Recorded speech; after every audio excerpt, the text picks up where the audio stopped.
Gay Battlegrounds is the worst game ever. That's pretty much my thoughts on the entire concept of that game. This game unites all gays from all over the world. All of them fight for the title of the main gay planet. I didn't know gay people themselves were celestial objects. Okay though. Oh, and there's also this lovely pose in the logo. That's just wonderful. About this game, the Royal Battle is now also for the gay community. Oh, well that's good now, isn't it? Your task is to choose one character and start playing. There are several options. Play alone with gay bots. That's one option. The developer probably had more stuff in there originally, but since nobody was playing the game, like seriously 0 people, they most likely removed everything else. The essence of the Royal Battle regime. All players must destroy each other. The last survivor is the winner. But it is not so easy to win. At first, everyone descends to an uninhabited island and is stocked with objects, bracket weapons. Then they start killing each other. But all the saved players are gays, as a bunch of first-class gays can withstand and kill their fellow orientation. Now look, let's cut to the chase right now. The theme in this game and the idea and the malice behind it is stupid, and it shouldn't exist.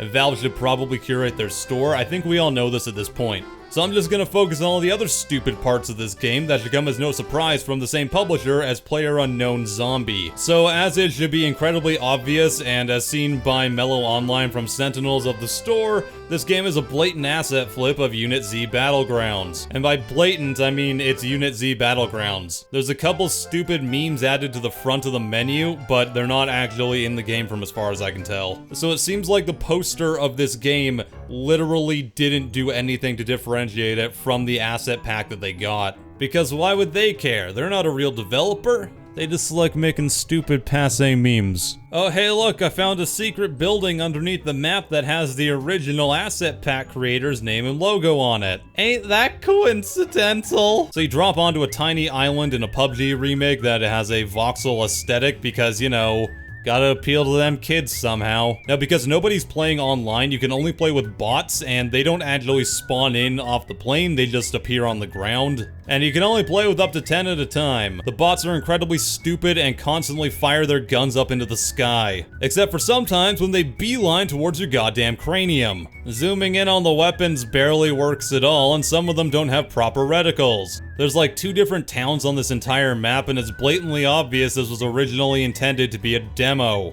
But idiots like this guy have to go and upload the whole demo onto Steam, even though there's like 6 different versions of the same game on the storefront. I know Jim Sterling covered a game that was this exact same asset pack like a week and a half ago, and when I was on Keymailer yesterday, I coincidentally found a game using the same asset pack that has the same theme. And holy crap, I'm recording this after all of the other audio, and I found another one with the same theme that is the same game. There are at least 4 different versions of this exact same asset pack on Steam at this moment. Valve, why are you okay with selling the exact same crap over and over and over again? Does it not become extremely obvious after the second freaking time? So there's conclusive and obvious evidence that Valve is going to be selling the same game at least 4 to 5 times on Steam. I understand that's nothing new. Look at Unit Z for instance, but that's still incredibly shocking and ridiculous.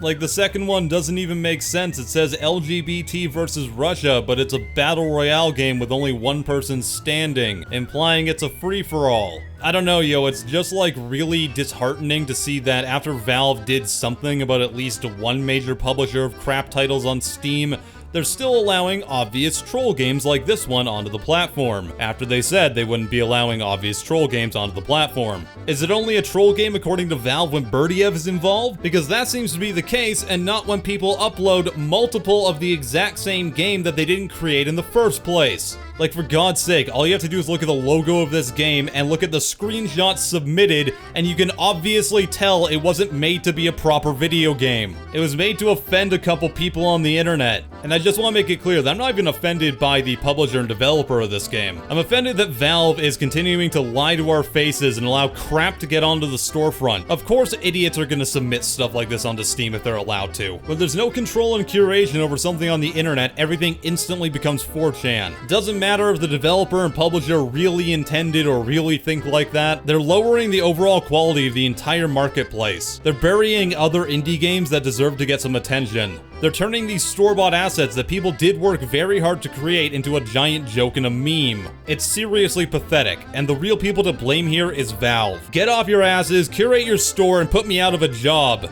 I freaking dare you.